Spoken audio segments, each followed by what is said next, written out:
Beth Carter wiped grease from her hands onto her already dirty work pants and stared at the blinking red light on her console. 3 years of hauling cargo across the outer systems had taught her to recognize every type of signal, but this one made her stomach twist. A distress beacon, weak and fading, coming from somewhere in the debris field ahead. She should ignore it. Smart haulers knew better than to respond to random signals in dead space. Pirates used fake beacons to lure in rescue ships. Salvagers fought over wreckage rights. Getting involved meant trouble, and Beth had enough problems keeping her old cargo ship running without looking for more. But the signal kept pulsing, and something about its rhythm felt wrong. Not the steady automated beat of a standard beacon, but irregular, almost desperate. Beth chewed her lip and adjusted her scanners for a closer look. What she saw made her hands freeze on the controls. The debris field spread across thousands of kilometers. But these were not random chunks of rock or old satellites. These were pieces of a ship, and not just any ship. The hull fragments showed distinctive crystalline patterns that only one species in the galaxy used. Dragons. Someone had destroyed a dragon vessel. And recently too, because some of the metal still glowed red-hot from whatever weapons had torn it apart. Beth knew the stories. Everyone knew dragons were dangerous. They were apex predators with claws that could tear through starship hulls and breath weapons that could melt armor. Most stations banned them outright. Most planets had laws restricting their movement. The Galactic Council classified them as a controlled species, which was a polite way of saying the galaxy feared them. But Beth also knew something else. She knew that 50 years ago, someone had tried to wipe out the dragons completely. Whole colony ships had been attacked and destroyed. Families had been scattered. The survivors numbered in the hundreds now, maybe less, hidden away in sanctuaries that most people pretended did not exist. This wreckage looked like history repeating itself. Beth made her decision before she could talk herself out of it. She fired her maneuvering thrusters and guided her ship deeper into the debris field. Following that desperate signal, her scanner swept back and forth, searching for the source. Cargo containers drifted past her viewport, split open and empty. She saw what might have been living quarters, now exposed to vacuum. She saw scorch marks that spoke of close-range weapons fire, the kind used when you wanted to make sure nothing survived. The beacon led her to a small pod barely 3 meters long, tumbling slowly through space. It looked like an escape pod or maybe a medical container. Beth brought her ship alongside it and activated her cargo clamps. The pod jerked as the magnetic locks engaged, and Beth began pulling it toward her airlock. Getting the pod inside took 20 minutes of careful work. Beth had to equalize pressure slowly because she did not know what condition it was in. When the airlock finally opened and she could drag the pod into her cargo bay, she saw why the beacon had sounded so strange. Something inside was hitting the walls, weak impacts that came in no pattern at all. The pod had a viewing port, small and thick. Beth wiped away frost from the glass and looked inside. What she saw made her breath catch. A dragon, but so small, no bigger than a house cat, curled into a tight ball at the bottom of the pod. Its scales looked wrong, dull gray instead of whatever color they should be. Its breathing came in shallow gasps that fogged the inside of the viewing port. As Beth watched, the tiny creature opened its eyes just for a second. They were amber-colored, deep and old-looking, even in that infant face. Then the eyes closed again, and the small body went still. Beth ran to her medical bay, such as it was. A cargo hauler did not need much medical equipment, just enough to handle minor injuries and keep someone alive until they reached a real doctor. She pulled out her scanning tablet and ran back to the pod, trying to figure out how to open it without killing whatever was inside. The locking mechanism was designed for dragon claws, not human hands. But Beth had tools. She worked carefully, aware that every second mattered. When the pod finally hissed open, cold air rushed out and Beth reached inside to lift the tiny dragon free. It weighed almost nothing. Its body felt cold, too cold, and its breathing barely moved its chest. Beth carried it to the medical bay and laid it on the examination table under the heat lamps. Her scanner gave her information, but none of it made sense. Dragon physiology was not in her medical database. She had no idea what normal vital signs looked like for this species, but she knew dying when she saw it. The dragon was shutting down. Its body temperature had dropped too low, its heartbeat too slow. Whatever had happened to its ship, whatever had killed its family, the trauma was killing the small survivor too. Beth did the only thing she could think of. She pulled off her jacket and wrapped it around the tiny dragon, then lifted the bundle against her chest. Her own body heat would have to be enough. She sat down on the floor of her medical bay, holding the small creature close, and started talking. She did not know if dragons could understand human speech. She did not know if it could even hear her, but she talked anyway, telling it that it was safe now, that she would not let anything hurt it, that it just had to hold on a little longer. Hours passed. Beth did not move. Her legs went numb and her back ached, but she kept holding the dragon against her heart. She hummed songs her grandmother had taught her when she was little, old earth melodies that she barely remembered the words to. The dragon's breathing stayed shallow, its body stayed cold, but it did not die. Somewhere around the 4th hour, Beth felt the smallest movement. The dragon shifted in her arms just slightly, turning its head toward the sound of her heartbeat. Its breathing deepened just a little. The dull scales against her chest felt slightly warmer. Beth kept humming and did not let herself hope too much. But when dawn cycle came and her ship's lights brightened, the dragon opened its eyes again. This time they stayed open, looking up at her with an expression she could not read. She smiled down at it. "Hey there, little one. I'm Beth. You're going to be okay." The dragon made a sound, soft and questioning, like a chirp from a bird. Then it closed its eyes again, but this time it seemed like sleep rather than dying. Its breathing had evened out. Its body had warmed. It was going to survive, at least for now. Beth looked at the dull gray scales and thought they might have been silver once under all that trauma and fear.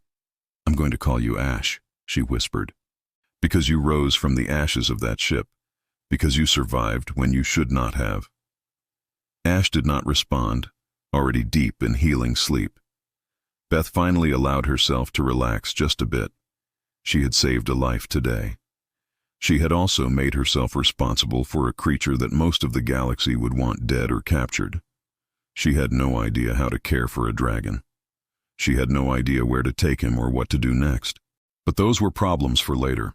Right now she just held Ash close and let herself be glad that he was alive. 3 weeks of flying through empty space had taught Beth more about dragons than any textbook could have. Ash ate fresh meat, which meant Beth had to stop at stations more often than she liked.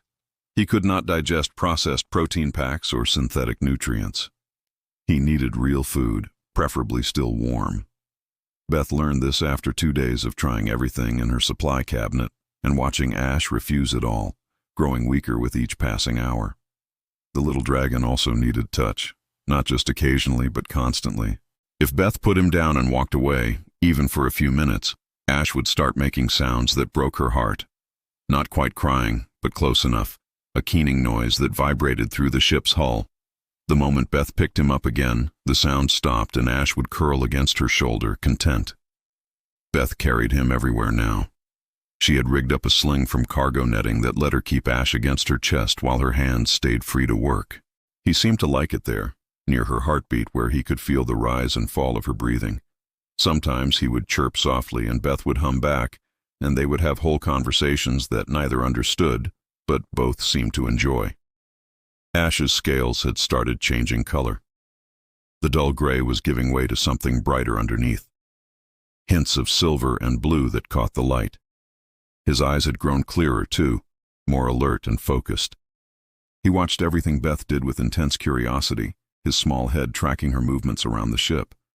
The problem was that Beth needed to make a cargo delivery, and cargo deliveries meant stations, and stations meant questions. She could not hide Ash forever.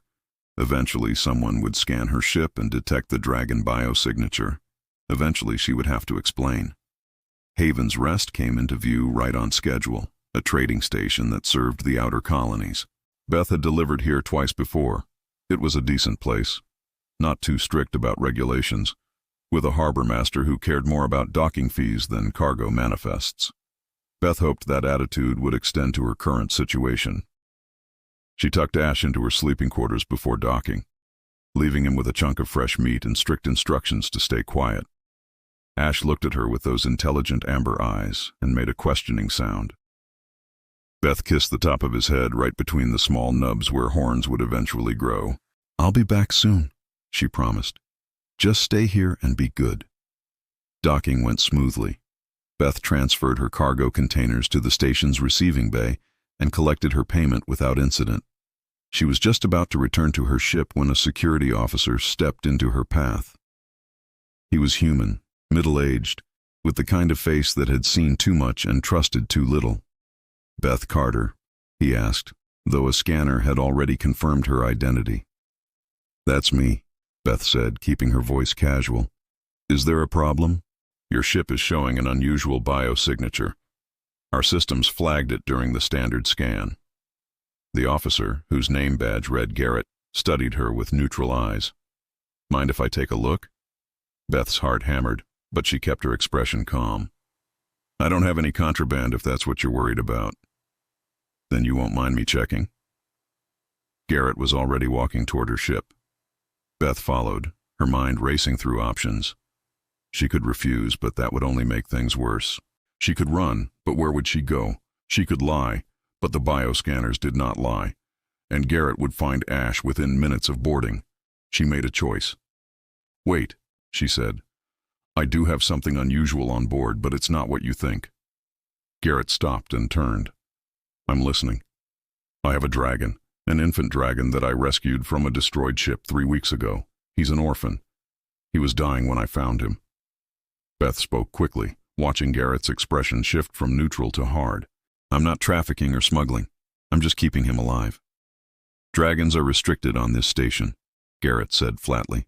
"You should have declared him immediately." "I know. I'm sorry. I was afraid you would take him away." Beth hated how her voice shook, but she could not help it. "Please, he's just a baby. He hasn't hurt anyone." Garrett looked at her for a long moment, then sighed. "Show me." Beth led him onto her ship and into her quarters. Ash was exactly where she had left him, curled up on her bunk with his tail wrapped around his snout. At the sound of footsteps, his eyes opened and he lifted his head. When he saw Beth, he chirped happily and spread his small wings. When he saw Garrett, he made a different sound, lower and uncertain. "It's okay," Beth murmured, sitting on the bunk and gathering Ash into her arms. "He's not going to hurt you." Garrett stared at Ash with an expression Beth could not read. The dragon was small enough to fit in Beth's lap, his wings barely longer than her forearms. His silver-blue scales gleamed softly in the cabin light. He looked nothing like the dangerous predators in the security warnings. He looked like exactly what he was, a frightened child. "How old is he?" Garrett asked quietly. "I don't know, maybe a few months. I found him in an escape pod. His ship had been attacked." Beth stroked Ash's head and the dragon leaned into her touch. "I couldn't just leave him to die." Garrett was silent for a while. Then he pulled out his communicator. "I need to report this to the administrator." Beth's stomach dropped. "Please don't take him. He needs me. Without his family, without someone to care for him, he'll die. Dragons need bonding in their early growth. I read about it. He's attached to me now." "I'm not making promises," Garrett said, but his voice had softened slightly. "But Administrator Alwyn is fair. She'll hear your case." An hour later, Beth sat in Alwyn's office with Ash still in her arms. The administrator was Centauran, her skin bearing the faint blue tint of her species, her eyes sharp and ancient. She had reviewed Beth's logs, listened to her story, and examined Ash with gentle hands that seemed to know exactly how to handle a nervous dragon. Now she sat back in her chair and studied them both. "The law is clear," she said. "Dragons are classified as restricted species. They cannot travel freely on civilian vessels without proper documentation and authorization." "But he's an orphan," Beth protested. "What am I supposed to do? Just abandon him?" "That is what most people would do," Alwyn said calmly. "Most people would have left him in that pod to die. The fact that you did not says something about your character." She tapped her desk, pulling up documents on her holographic display. "There is an old law, rarely invoked, regarding the protection of orphan sentience. It does not specify species. According to this law, any adult who takes responsibility for an orphan child of any species is granted temporary guardianship rights until a permanent solution can be found. Beth felt hope surge in her chest. Does that mean I can keep him? It means I can grant you temporary guardianship papers that will allow you to travel with him legally, Alwyn corrected. But understand this, Beth Carter, those papers will also make you a target. Dragon hunters still exist, collectors who would pay fortunes for a live dragon, especially one young enough to be trained. You will be in constant danger. I don't care, Beth said immediately. I'm not giving him up. Alwyn smiled just slightly. I thought you might say that. She tapped her display again, and Beth's communicator pinged with an incoming file transfer. Those are your guardianship papers. They're good for 6 months. After that, you'll need to renew them or find a permanent home for the dragon. Thank you, Beth breathed. Thank you so much. Don't thank me yet, Alwyn warned. Word will spread quickly. Everyone who enters this station is logged. Everyone who gets special dispensation is noted. Dragon hunters monitor these systems. You should leave as soon as possible and keep moving. Don't stay in one place too long. Don't develop predictable patterns. Beth nodded, understanding the weight of what Alwyn was telling her. She had just painted a target on both their backs. 6 months of hauling cargo with a dragon had changed everything about Beth's life. Her ship smelled different now, a mix of leather and something warm and spicy that came from Ash's scales. Her routine had adapted around his needs. She woke when he woke, ate when he ate, and spent her evenings watching him practice flying loops around the cargo bay instead of reading or watching entertainment feeds. Ash had grown larger, now the size of a big dog, his body lean and muscular. His scales had settled into their true colors, a brilliant silver blue that shifted shades depending on the light. Small horns had emerged from his head, elegant curves that would someday be impressive, but were currently just adorable.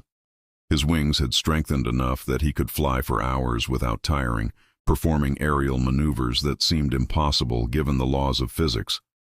But the biggest change was not physical. Ash had developed a personality that Beth had not expected. He was curious about everything, constantly investigating new sounds and objects. He was playful, often stealing Beth's tools and hiding them around the ship like a game. He was gentle, careful with his growing strength, never scratching or biting even when excited. And he was deeply, profoundly bonded to Beth. She had learned to read his moods through subtle changes in his body language. When his wings tucked tight against his body, he felt uncertain. When his tail swayed slowly back and forth, he was content.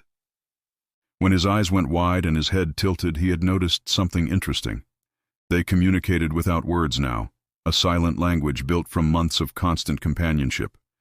More than that, Beth had started to sense his emotions, not in any magical way, but through careful observation. She knew when Ash felt playful or tired, anxious or happy. What surprised her was that Ash seemed equally attuned to her feelings. When she felt stressed about repairs or worried about money, Ash would press against her side and make low, soothing sounds. When she felt happy, he would perform aerial displays that made her laugh.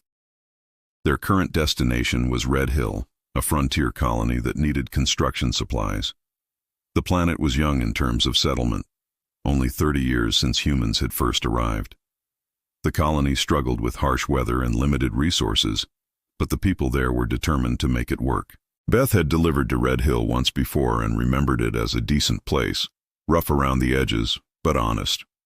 She brought her ship down on the landing pad just outside the main settlement. Ash stood beside her in the cockpit, watching the approach with intense focus. He had learned to brace himself during landings now, his claws gripping the deck for balance. "Remember the rules," Beth said as the ship settled with a gentle thump. "Stay close to me. Don't fly unless I say it's okay. And if anyone seems scared, make yourself small." Ash chirped in response, which Beth had learned meant something like agreement or acknowledgement.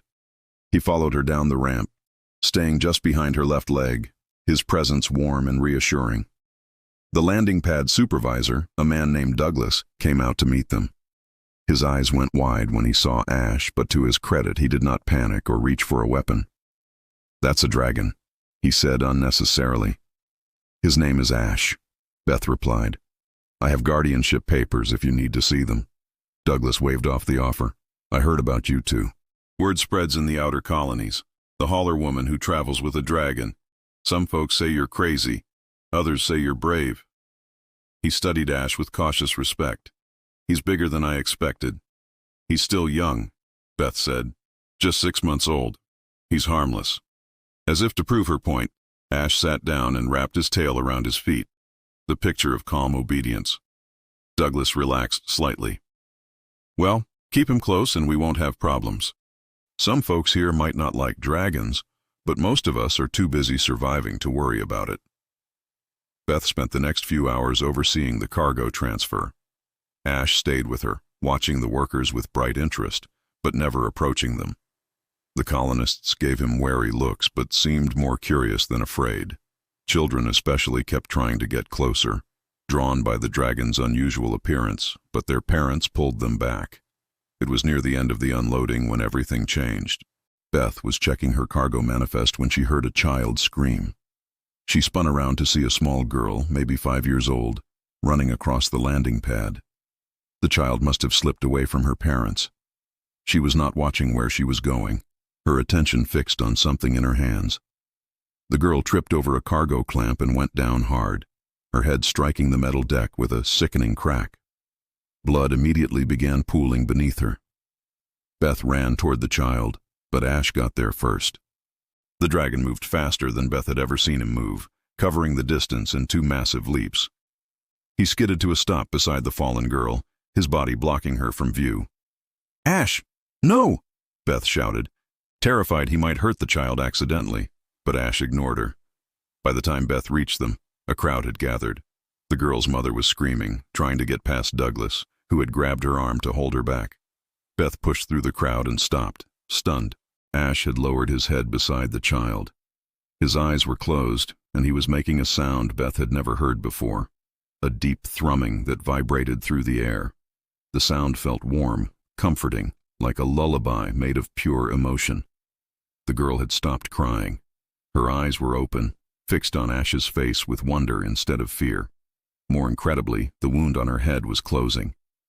Beth watched, unable to believe what she was seeing as the gash sealed itself. New skin forming over the injury. The blood remained, but the cut itself disappeared completely, leaving only smooth, healthy skin behind. The thrumming stopped. Ash opened his eyes and stepped back carefully.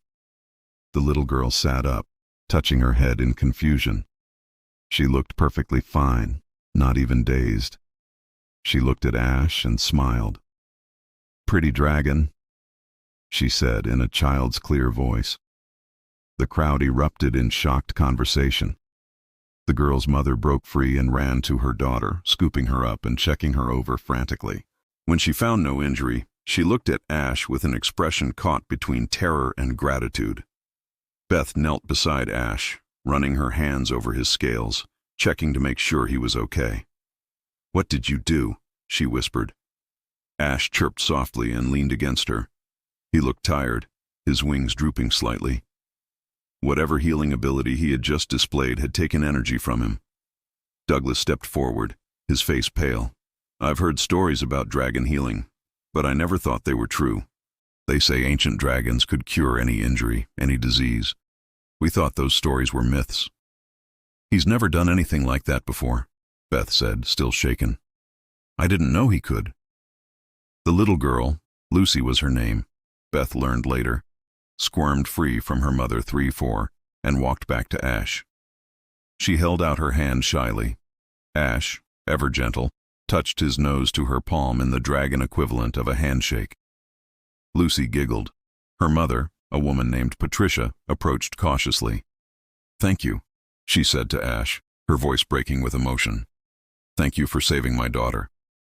Ash made a gentle chirping sound and settled down, allowing Lucy to pet his scales. Other children began approaching, their fear forgotten in the face of curiosity. Soon, Ash was surrounded by small humans, all wanting to touch the dragon who had performed a miracle. Beth watched, her heart swelling with pride and worry in equal measure. Ash's healing ability was a gift, but it also made him even more valuable to those who would exploit him. Dragon hunters would pay fortunes to capture a dragon with healing powers. Collectors would kill to own him. She had just shown the entire colony what Ash could do, and news would spread. That evening, Beth received a summons to attend a town assembly. The colony's leaders wanted to discuss the dragon. Beth agreed, bringing Ash with her. She would not leave him alone on the ship, not now. The meeting hall was packed. Colonists stood shoulder to shoulder, all wanting to see the dragon and the woman who traveled with him. Beth stood at the front with Ash by her side, facing the colony council. One of the council members, a politician named Richard Bowman, stood to speak. "We appreciate what the dragon did for Lucy," Bowman began, his voice carrying false warmth. "But we must consider the safety of the colony. Dragons are dangerous creatures. Having one here puts us all at risk." Before Beth could respond, an elderly woman in the back stood up. Her name was Ruth, Beth learned, and she had been on Red Hill since the first settlement days. Her voice was strong despite her age. "Dangerous? That dragon saved a child's life today. I watched it happen. He could have ignored her or worse, but he chose to help. That's not dangerous. That's compassion." "It's still a dragon," Bowman argued. "Today it healed a child. Tomorrow it might decide we look like food." Ruth laughed, a sharp sound. 40 years ago, I was caught in a rock slide in the Gorvian Mountains back on Earth. A dragon found me, a full-grown male, 3 times the size of this young one. He stayed with me for 2 days, keeping me warm, protecting me from scavengers until the rescue team arrived. Then he just flew away, wanting nothing in return. She looked at Ash with soft eyes. "Dragons choose their actions just like we do. This one chooses kindness. That's more than I can say for some humans I've met." The assembly voted. It was close, but ultimately they decided to allow Beth and Ash to remain for the duration of their cargo contract. Bowman looked furious, but he was outvoted. Walking back to the ship under Red Hill's twin moons, Beth felt Ash press against her side. She wrapped her arm over his shoulders, feeling the warmth of his scales. "You did good today," she told him. "You showed them what dragons really are." Ash chirped and spread his wings, catching the moonlight. In that moment, Beth realized something important. Ash was not just surviving anymore. He was thriving. He was becoming who he was meant to be, and that person was good and brave and kind. She also realized that their journey was far from over. If there was one dragon survivor, there might be others. If Ash could heal, others might have their own gifts. The galaxy had tried to destroy the dragons, but maybe, just maybe, people like Ruth existed everywhere. People who remembered that dragons were not monsters. Maybe Ash could be the bridge between 2 species who had forgotten how to trust each other. Beth looked up at the stars and made a silent promise. She would protect Ash for as long as he needed her. And if there were other dragons out there, lost and alone, she would find them too. Beth had always known the hunters would come eventually. She just hoped she would have more time. 2 days after leaving Red Hill, her ship's proximity alarm shrieked to life, pulling her from sleep. She stumbled to the cockpit with Ash right behind her, his wings already spread in alarm. 3 ships had dropped out of hyperspace around her, their weapon systems powered and ready. Her communication panel lit up with an incoming message. Beth accepted it with shaking hands. A woman's face appeared on screen, weathered and scarred, with eyes that held no mercy. "Beth Carter," the woman said. "My name is Kane. I'm here for the dragon. Power down your engines and prepare to be boarded. If you cooperate, I won't hurt you." "He's not for sale," Beth said, surprised by how steady her voice sounded. "He's under my protection. I have legal guardianship." Kane smiled without humor. "Your papers mean nothing out here. Last chance. Surrender the dragon or I take him by force." Beth did not waste breath arguing. She cut the connection and slammed her hand down on the emergency thrust controls. Her ship lurched forward, engines screaming as they pushed past safety limits. Ash tumbled across the cockpit floor, chirping in alarm. Beth grabbed him with one arm and pulled him close while her other hand worked the controls. "Hold on!" she shouted over the roar of the engines. The hunter ships gave chase immediately, Beth dove toward the nearby asteroid field, a dense cluster of rocks that most pilots avoided. Her ship was smaller and more maneuverable than the hunter vessels. If she could lose them in the asteroids, she might survive. Laser fire streaked past her viewport. Beth yanked the controls hard to the right, sending her ship into a spin that avoided the blast by meters. Ash dug his claws into the deck plating, his eyes wide but focused. He was scared. Beth could feel it, but he trusted her to get them through this. The asteroids loomed ahead, massive chunks of rock tumbling through space in chaotic patterns. Beth did not slow down. She could not afford to.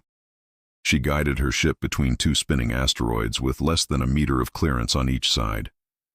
Behind her, one of the hunter ships tried to follow and clipped an asteroid. The impact sent the vessel spinning out of control. Two ships left.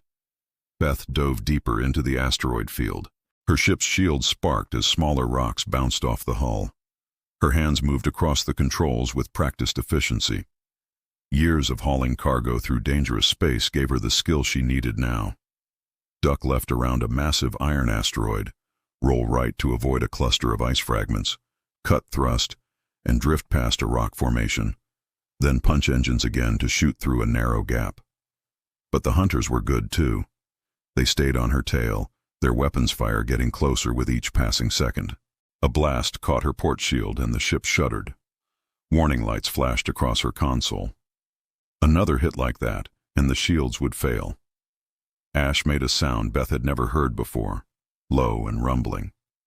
She glanced at him and saw his eyes had changed color from their normal amber to brilliant gold. Energy crackled along his scales, blue-white sparks that grew brighter with each second. "Ash, what are you doing?" Beth asked, but she did not have time to wait for an answer. One of the hunter ships had maneuvered above her, cutting off her escape route. It powered up weapons for a kill shot. Beth tried to dive, but there was an asteroid in the way. She was trapped. Ash spread his wings wide and opened his mouth. What emerged was not fire, but a concentrated beam of energy that shot through the cockpit viewport as reinforced glass like it was not even there. The beam struck the hunter ship's forward section, and the vessel's systems went dark. Not destroyed, but completely disabled. The ship tumbled away, powerless and drifting. Beth stared at Ash in shock. The dragon collapsed against her leg, panting heavily.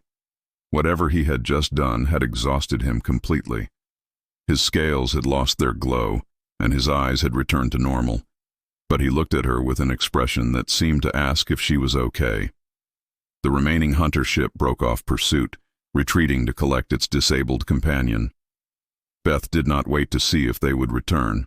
She pushed her engines to maximum and fled the asteroid field, jumping to hyperspace the moment she cleared the debris. Only when the stars stretched into lines and her ship entered the safety of faster-than-light travel did Beth allow herself to breathe. She collapsed into her pilot's seat and pulled Ash into her lap, checking him over carefully. He seemed fine, just tired. His breathing was normal, his heartbeat steady. "You've been hiding that ability," Beth said softly. "How long have you been able to do that?" Ash chirped weakly and pressed his head against her chest. He did not have an answer, or maybe he did not know himself. Beth held him and tried to process what had just happened. The hunters had found them. They had nearly died, and Ash had revealed a weapon capability that would make him even more valuable to those who wanted to exploit dragons. They could not keep running like this. Eventually, the hunters would find them again, and next time they would be prepared for Ash's abilities. Eventually, Beth's luck would run out, or her ship would break down, or she would make a mistake that cost them both their lives. She needed help. She needed somewhere safe. And there was only one place in the galaxy that might offer that safety: the Dragon Sanctuary on Stormhaven, a world so remote and well-defended that even the Galactic Council ships approached it with caution. Beth had been avoiding the sanctuary for months, telling herself that Ash was fine with her, that he did not need other dragons. But that had been selfish thinking. Ash deserved to be with his own kind. He deserved to learn about his heritage and abilities from dragons who understood them, and Beth deserved to know he would be safe even after she was gone. The journey to Stormhaven took 2 weeks. Beth spent that time teaching Ash everything she could, as if preparing him for a life without her. She showed him how to use the ship's food processors in case he ever needed to care for himself. She explained human customs and behaviors, talking to him for hours about why people sometimes feared what they did not understand. She told him stories about her own past, about losing her family to pirates when she was young, about choosing a life in space because Earth held too many painful memories. Ash listened to everything, his intelligent eyes tracking her face. Sometimes he would make sounds that seemed like questions, and Beth would try to answer.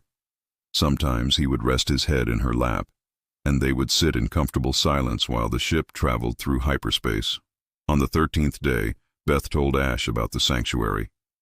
"There are other dragons there," she explained. "Adults who survived the same attacks that killed your family. They live on a protected world where humans can't hurt them. You would be safe there. You could learn to be a dragon, not just my companion." Ash made a distressed sound and pressed against her side. He did not like this conversation. Beth felt tears prick her eyes but forced them back. "I know, I don't want to leave you either. But I'm human, Ash. I'm going to die someday, much sooner than you will. Dragons live for hundreds of years. What happens to you when I'm gone? Who will protect you then?" Ash chirped insistently and grabbed her sleeve with his teeth, gentle but firm. His meaning was clear. He did not care about the future. He cared about now, about being with Beth. "We'll see what the sanctuary says," Beth told him. "Maybe there's a way for both of us to be happy." Stormhaven appeared on her sensors on the 14th day, a green and blue world with unusual storm patterns that gave it its name. As Beth approached, her ship's communication system lit up with warnings. Automated defense platforms tracked her approach, their weapons locked on target. "Unknown vessel. State your business or be destroyed," a mechanical voice announced. Beth keyed her transmitter with trembling hands. "My name is Beth Carter. I'm carrying an orphaned dragon who needs his people. Please, he's just a child. He needs help." Silence stretched for 30 long seconds. Then a new voice came through, human and female. "Beth Carter, we've been monitoring reports about you. The woman who travels with a dragon. The one who faced down hunters to protect him. Maintain your current heading and do not deviate. You're cleared to land." The defense platforms powered down. A navigation beacon activated, showing Beth exactly where to go. She followed it to a landing platform on the planet's surface, her heart pounding. She had no idea what to expect. Would they take Ash from her immediately? Would they even let her stay?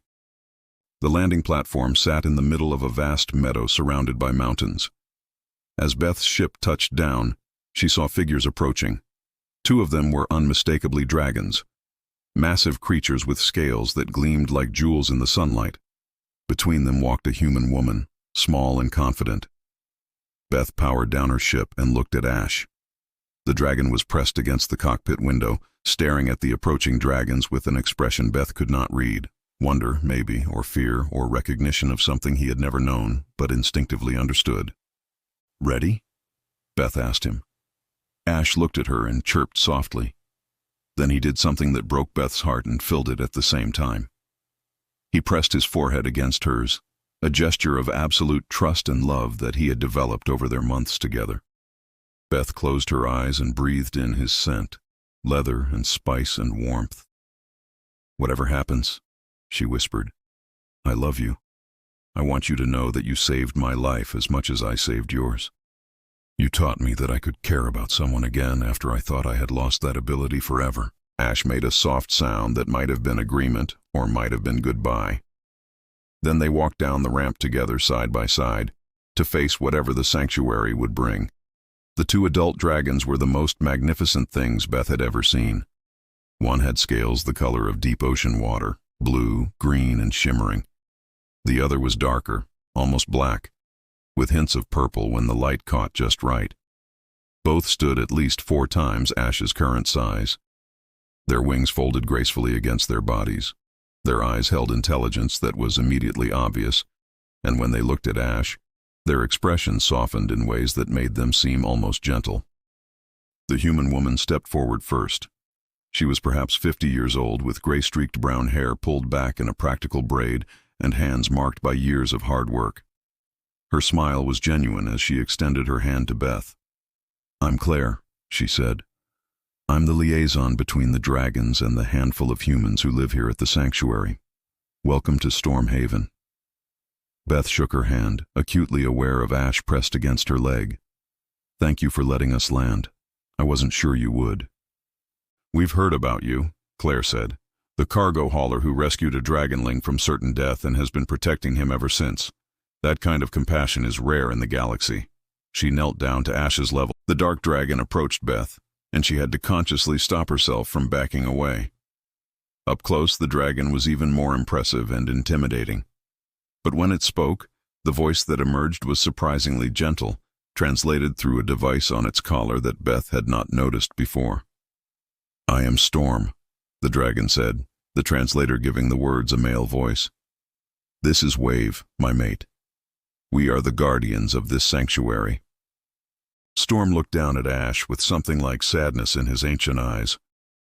We knew the colony ship he came from. Good dragons. Peaceful dragons. When we heard it had been destroyed, we feared all had been lost. 3 survived, Claire said quietly. Ash and 2 others who were found by different rescuers, all young, all traumatized. The other 2 are here now, healing. Beth felt her knees weaken. Other survivors. Ash was not alone in the galaxy. There were others like him. Wave made a soft sound and gestured with her wing. Ash looked at Beth, seeking permission. She nodded, trying to smile despite the tears threatening to fall. Go ahead. It's okay. Ash walked hesitantly toward Wave, and the adult dragon curved her wing around him in a protective embrace. Ash made a sound that was part chirp, part sob, pressing against Wave's chest. The adult dragon rumbled something in dragon speech, and Ash responded, his voice breaking. What are they saying? Beth whispered to Claire. Wave is telling him he's safe now. Claire replied. That he's home. Ash is asking about his mother. Claire's voice caught. Wave is telling him his mother was brave and loved him very much. Beth turned away, unable to watch anymore. The tears she had been holding back finally fell. This was right.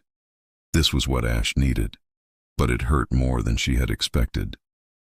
Claire led Beth away from the dragons, giving them space. They walked to a small building overlooking the meadow.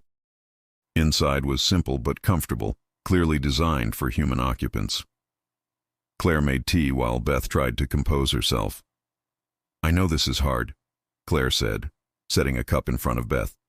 You saved his life. You bonded with him during the most critical period of his development. That connection is real and strong. I knew I would have to let him go eventually, Beth said, wiping her eyes. I just thought I would have more time. Here's what you need to understand about dragon bonding.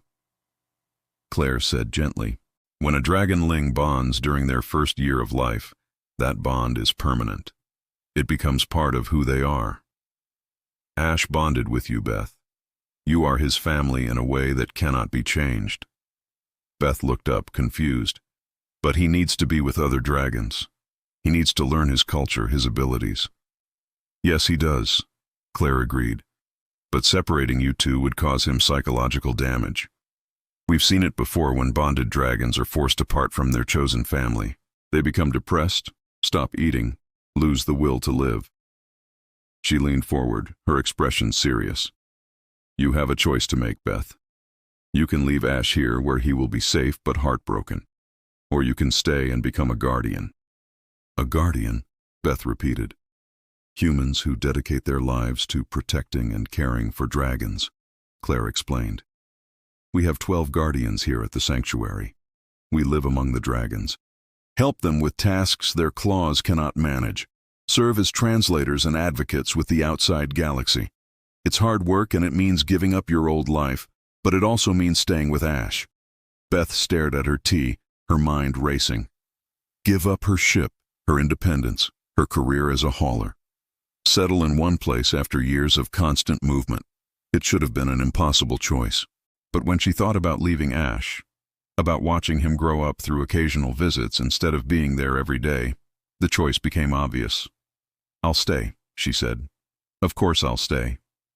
Claire smiled. I thought you might say that. But there's something else you need to know. We received intelligence this morning. Kane, the hunter who attacked you, has been gathering a fleet. She's tracked you here, and she's planning an assault on the sanctuary. Beth felt her blood run cold. When? Within the next 3 days, according to our sources, Claire said grimly. She has 12 ships, heavily armed, carrying boarding parties and capture equipment. She believes the sanctuary's defenses can be overwhelmed with sufficient force. What can we do? Beth asked.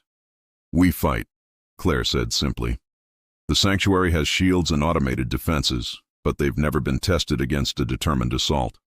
We have the dragons, but most of them are non-combatants, healers and scholars who have never fought in their lives. Storm and Wave are warriors from the old days, but 2 dragons cannot hold off an entire fleet. I can help, Beth said immediately. I know tactics. I've run enough blockades and avoided enough pirates to understand ship combat. Let me help organize the defense. Claire studied her for a moment, then nodded. Welcome to the Guardians, Beth Carter. We're going to need every advantage we can get. The next 2 days were a blur of preparation. Beth worked with Claire and the other Guardians to reinforce the sanctuary's defenses. They positioned automated turrets, established shield priorities, and planned evacuation routes for the non-combatant dragons. Beth used her knowledge of ship systems to identify weaknesses in typical hunter vessel designs, information that could help the dragons target vulnerable areas. Ash stayed close to Beth throughout the preparations, unwilling to leave her side even as the other young dragons tried to play with him. He seemed to sense the tension, the knowledge that danger was coming. At night, Beth held him close and told him stories, trying to memorize the feel of his scales against her skin, the sound of his breathing, the way he chirped in his sleep. On the evening of the second day, Storm approached Beth where she stood on the observation platform, watching the sunset paint the sky in shades of orange and purple. The massive dragon settled beside her, his presence both comforting and intimidating. You love him, Storm said through his translator. It was not a question. More than I thought possible, Beth admitted. I didn't want to care about anyone after I lost my family. It hurt too much. But Ash needed me, and somehow that made all the difference. He is fortunate to have found you, Storm said. Most humans would have seen a dangerous predator and left him to die. You saw a child who needed help. That is the mark of true compassion. What happens after the battle? Beth asked. Assuming we survive. Then you and Ash will stay here and you will help him grow into the dragon he is meant to be, Storm said. You will teach him about humans and we will teach him about dragons. Together, we will raise a generation that understands both species, that can build bridges instead of walls. Beth looked out at the meadow where Ash was playing with the other young dragons, finally starting to relax around them. He was learning to fly in formation, to speak in dragon tongue, to understand his heritage. But every few minutes he would look back toward the building where Beth stood, checking to make sure she was still there. He's going to be something special, isn't he? Beth said. He already is, Storm replied. He survived when he should have died. He bonded with a human when most of his kind would have been too traumatized to trust. He healed a child with abilities he did not know he possessed. Yes, Beth Carter, your Ash is going to change the galaxy. Beth smiled despite her fear about the coming battle. Our Ash, she corrected gently. He belongs to all of us now. Storm made a sound that might have been approval or amusement. Indeed. And tomorrow we will fight to protect him and all the dragons here. But tonight, go be with him. Tell him stories. Make him feel safe. That is what family does. Beth did exactly that. She spent the night in the meadow with Ash, lying on the soft grass and pointing out constellations while Ash curled against her side. She told him about Earth, about mountains and oceans, about her grandmother who taught her to love the stars. Ash listened and chirped questions, his intelligence growing more obvious every day. When dawn came, bringing the day of battle with it, Beth was ready. She would fight for Ash, for the sanctuary, for the idea that humans and dragons could be more than enemies. She would fight because family protected each other, and Ash had become her family in every way that mattered. The Hunter fleet dropped out of hyperspace at dawn, 12 ships arranged in attack formation against the rising sun. Beth watched them approach from the sanctuary's command center, her hands steady on the tactical console despite her racing heart. Beside her stood Claire and two other guardians, while Storm and Wave waited outside with the other combat-ready dragons. Ash was supposed to be in the shelter with the younglings, but Beth knew he had probably sneaked out. He would want to fight to protect her, the way she had protected him. Kane's voice crackled over the open channel, broadcast to the entire sanctuary. Surrender the dragons peacefully and no one gets hurt. Resist, and we will take them by force. You have 5 minutes to decide. Beth keyed the response transmitter. This is Beth Carter. These dragons are not prisoners to be surrendered. They're not property to be bought or sold. They're people, and this is their home. If you want them, you'll have to go through us. Silence. Then Kane laughed. I was hoping you would say that. I've been looking forward to this. The first wave of attack came in the form of orbital bombardment. Energy blasts rained down on the sanctuary shields, testing their strength. The automated defenses returned fire, their targeting systems tracking the hunter ships with mechanical precision. 2 hunter vessels broke formation, circling around to hit the sanctuary from multiple angles. Shields holding at 90%, Claire reported, but they're just probing our defenses. The real attack is coming. She was right. The hunters launched fighters, small one-person craft that could slip through the defensive perimeter more easily than the larger ships. Dozens of them swarmed toward the sanctuary, their weapons blazing. Storm and Wave took to the sky, followed by 6 other adult dragons who had chosen to fight. They moved through the air like deadly dancers, their scales flashing in the sunlight. Storm's breath weapon, a stream of superheated plasma, cut through 3 fighters in a single pass. Wave used her claws to tear the wing off another fighter, sending it spiraling to the ground. But there were too many fighters, and more kept coming. Some broke through the dragon defense line and began strafing the sanctuary buildings. Beth watched on her monitors as one of the dormitories took a direct hit. The structure held, its reinforced walls protecting the occupants, but it would not take many more hits like that. We need to change tactics, Beth said, her mind racing through possibilities. Claire, can you patch me through to Kane's ship directly? Done, Claire said, working her console quickly. Beth spoke directly to Kane. You're using a lot of resources for dragons you could just buy from underground markets. Why go to all this trouble? Because these dragons are special, Kane replied, her voice eager. They're pure bloods, unspoiled by captivity. And your little Ash? He has healing abilities worth millions. A collector is paying me a fortune to deliver him alive and intact. What if I told you there's a flaw in your attack formation? Beth said, keeping her voice casual. Your ships are positioned well for bombardment, but terrible for dealing with a close-range assault. If someone were to get a ship inside your formation, they could cause chaos. Kane laughed. Nice try, but you don't have any ships. We detected your cargo hauler. It's grounded and unarmed. You're right, Beth said, but you forgot to scan for older vessels. This sanctuary has been here for 30 years. That's a lot of time to accumulate equipment. She nodded to Claire, who keyed the launch sequence.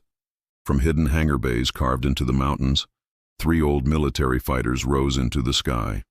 They were outdated, probably 50 years old, but they had been maintained perfectly by guardians who knew the hunters would come eventually.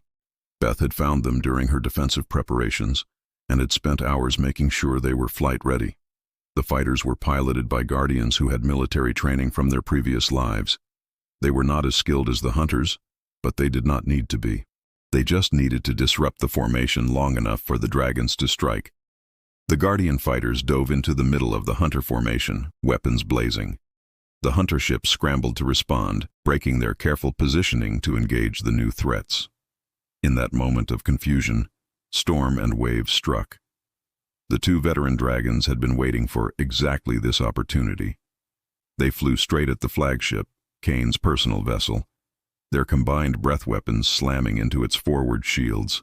The shields held, but the ship was forced to divert power from weapons to defense. Other dragons followed Storm and Wave's lead, targeting different hunter ships with coordinated strikes.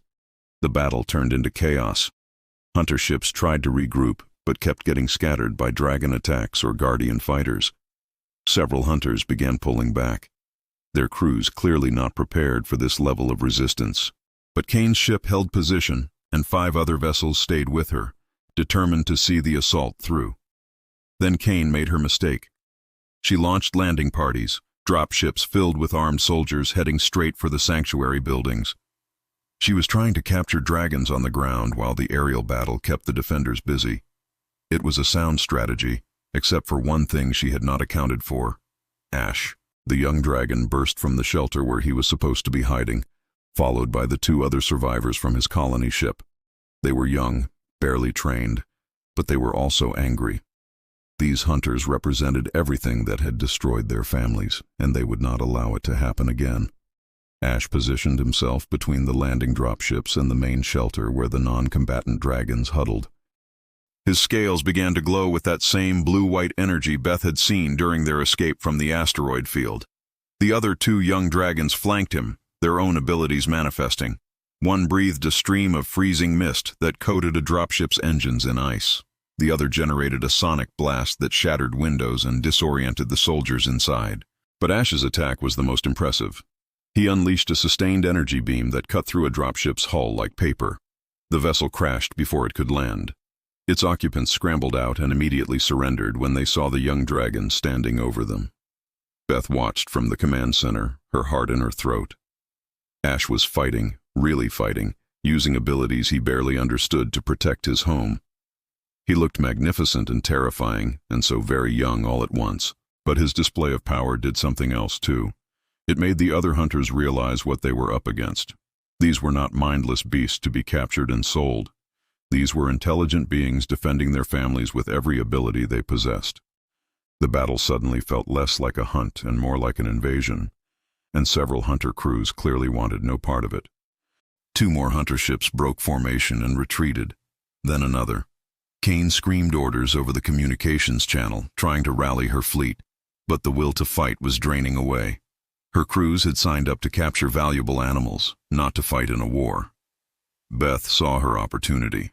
She opened a galaxy-wide broadcast channel, one that would be recorded and distributed to every major news network and government office. Then she spoke, choosing her words carefully. "My name is Beth Carter. I'm broadcasting from the Dragon Sanctuary on Storm Haven. Right now, we're under attack by hunters who want to capture and sell the dragons living here peacefully. I want everyone watching to see the truth about dragons. They're not monsters. They're not animals. They're intelligent beings with families and cultures and the capacity for compassion that rivals any species in the galaxy."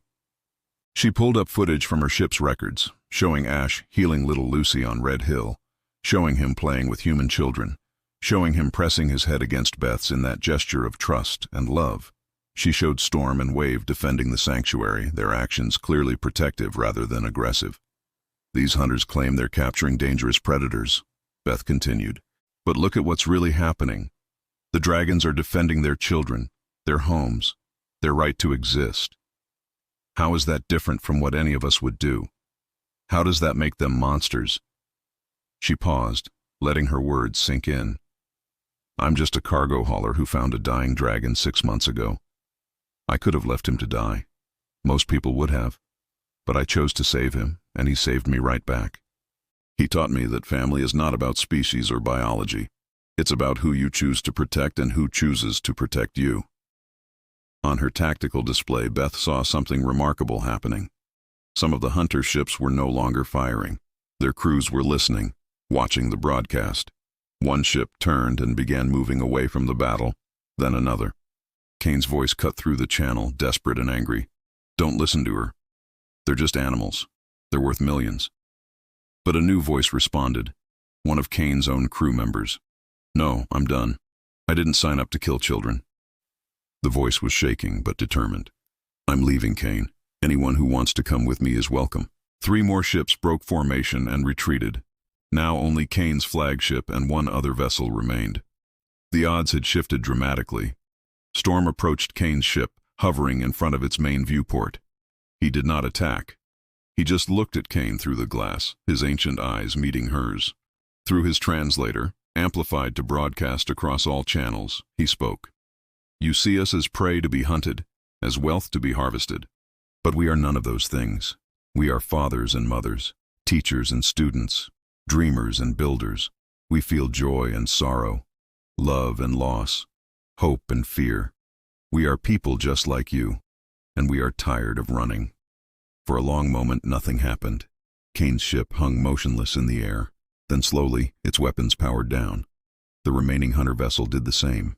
Kane's voice came over the channel one last time, and Beth heard something in it she had not expected. Defeat, yes, but also something like shame. "I've done a lot of terrible things for money," Kane said quietly, "but I can't do this. I can't look into those eyes and see a person and then capture them. Anyway, I'm leaving. Anyone who wants to press charges can find me on Haven's Rest. I'll be turning myself into the authorities." Her ship turned and jumped to hyperspace. The last hunter vessel followed moments later. The battle was over. The sanctuary erupted in celebration. Dragons roared their victory to the sky while guardians hugged each other and cried with relief. Beth ran from the command center toward the meadow where Ash stood, still glowing slightly from the energy he had expended.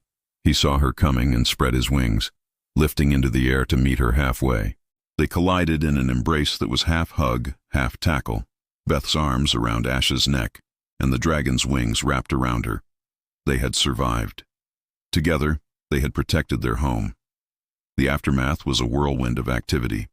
Damaged buildings needed repair, injured guardians needed care, and the sanctuary's leadership needed to decide how to handle the fallout from the battle. But for Beth and Ash, the immediate concern was each other. They spent the evening in the meadow, Ash curled against Beth's side as she ran her hands over his scales, checking for injuries he refused to admit to. "You were incredible today," Beth whispered. "You saved lives. You protected your family." Ash chirped softly, a sound that had become his version of contentment. Through the translator he now wore occasionally, he spoke in halting words, the first time he had used human speech. "You are family." Beth's eyes filled with tears. "Yes," she said. "Always." In the days that followed, the sanctuary received messages from across the galaxy. Some were threats from other hunters, but most were offers of support. Colonies that had heard the broadcast sent supplies. Governments sent diplomats. The Galactic Council announced an emergency session to discuss dragon rights. Beth became a permanent guardian, living at the sanctuary and working alongside Claire to manage relations with the outside galaxy. Her old cargo hauler was repurposed into a rescue ship used to respond to distress beacons and search for other dragon survivors. Over the coming months, they found several more, all young, all traumatized, all welcomed into the sanctuary's growing family. Ash continued to grow, his abilities developing in ways that surprised even Storm and Wave. His healing touch became more precise, able to mend broken bones and cure illnesses with a single touch. His energy beam, once a desperate defense, became a controlled weapon he used only when necessary. But more than his powers, Ash developed a wisdom beyond his years. He understood the pain of loss, the fear of the unknown, and the strength that came from choosing compassion. He spent his days teaching the younglings, both dragon and human, how to fly, how to communicate, how to trust. He became the bridge Beth had always hoped he would be, showing dragons that humans could be allies and showing humans that dragons were more than the monsters of legend. One evening, as Beth watched Ash teach a group of young dragons to fly in formation, Storm approached her. "He has surpassed all expectations," the elder dragon said. "He will lead our people into a new era." Beth smiled. "He learned from the best." Storm made a sound that might have been laughter. "Indeed. From you, from us, from the galaxy itself. He is the future." Beth looked at Ash, his silver-blue scales catching the sunset, his wings strong and sure. He was no longer the frightened infant she had found in a pod. He was a dragon in his prime, confident and kind, a protector and a teacher, and he was still hers in the way that family always is. 5 years passed, and the galaxy changed in ways both subtle and profound. The battle at Stormhaven had been broadcast across every major network. The images of dragons defending their children, of Beth Carter standing with Ash, of Storm's speech about personhood and rights. These things sparked conversations that had been suppressed for decades. The Galactic Council granted the sanctuary official protected status. More importantly, they established a commission to review the classification of dragons as a controlled species. It would take years, maybe decades, but change was coming. Colonies that had once banned dragons now welcomed them as visitors. Children grew up learning about dragon culture alongside human history. The fear that had defined relations between the species for generations began to fade. Beth became a key figure in this transformation. As a guardian, she traveled between the sanctuary and the outside galaxy, advocating for dragon rights and coordinating rescue missions.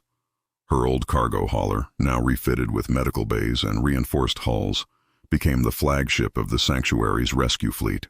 She and Ash responded to distress beacons across the outer systems, finding orphaned dragons and bringing them home. Over those 5 years, they found 17 more survivors, all young, all carrying the scars of loss, all healed by the sanctuary's care. Ash grew into a magnificent adult dragon, his silver-blue scales shimmering like starlight. He was smaller than Storm or Wave, but what he lacked in size he made up for in speed and agility. His healing abilities became legendary, and he used them to help anyone who needed it, dragon or human or any other species that asked. But the most remarkable thing about Ash was not his abilities or his appearance. It was his role as a bridge between humans and dragons. He understood both species intimately, having been raised by a human who loved him and taught by dragons who shared his heritage. Young dragons came to him to learn about human culture, and human visitors came to him to understand dragon ways. On a warm summer evening, Beth sat in the meadow watching Ash teach a group of younglings how to fly in formation. He was patient and encouraging, demonstrating maneuvers and offering gentle corrections when they made mistakes. He had become an excellent teacher, finding joy in helping others the way Beth had once helped him. Ash noticed her watching and broke away from the lesson, gliding down to land beside her. He had to be careful now because of his size. One wrong move could accidentally hurt her. But he folded himself down with practiced ease, his head resting in her lap, just like he had done when he was small. Beth ran her hands over his scales, feeling the warmth and strength in them. Gray had touched her hair now, and lines had formed around her eyes. She was aging, would continue to age while Ash remained young for centuries to come, but she did not regret a single moment of the life they had built together. "You did good today," she told him. "Those younglings are lucky to have you as a teacher." Ash made a sound that had become his version of a laugh, a gentle rumbling chirp. Through the translator he now wore, he spoke in words instead of sounds. "I learned from the best. You taught me that teaching is not about knowledge. It's about patience and love and believing in someone even when they do not believe in themselves." "When did you get so wise?" Beth asked, smiling.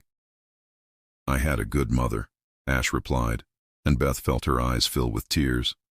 They sat together as the sun set, painting the sky in brilliant colors. Other dragons flew overhead, their wings catching the light. Human guardians worked in the gardens, tending to plants that would feed the community. Children, both human and dragon, played together in the meadow, their laughter carrying on the warm breeze. A message came through on Beth's communicator. Another distress beacon. Another possible survivor. Beth looked at Ash, and the dragon was already standing, his wings spread and ready. "Together?" Beth asked, though she already knew the answer. "Always," Ash replied.